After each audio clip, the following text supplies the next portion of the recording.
Welcome to our channel. Today we how to withdraw merchant sales in Square dashboard step by step clearly. Log into your Square dashboard using your credentials. Once logged in, navigate to the Payments section. Locate the Sales tab within the Payments menu. Click on the Sales tab to view your transaction history. Identify the sales you wish to withdraw. Select the transactions you want to include in your withdrawal.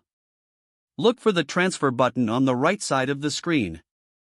Click the Transfer button to initiate the withdrawal process. Choose the bank account you want the funds transferred to. Confirm the amount you wish to withdraw. Review the summary of your withdrawal request. Click Confirm to finalize the transaction. Wait for a confirmation message indicating your request was successful. Check your email for a confirmation of the transfer. Monitor your bank account for the deposit of funds. Ensure to keep track of any applicable transfer fees. Return to your Square dashboard to view your updated balance.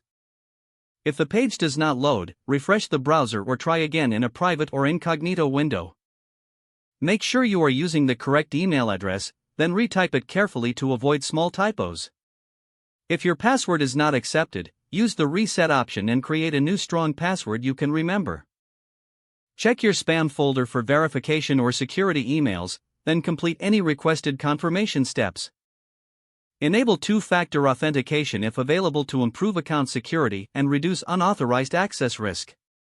After signing in, review your profile details so your contact information and settings are accurate and current. If you see an error message, note it down and try again after restarting your device and internet connection.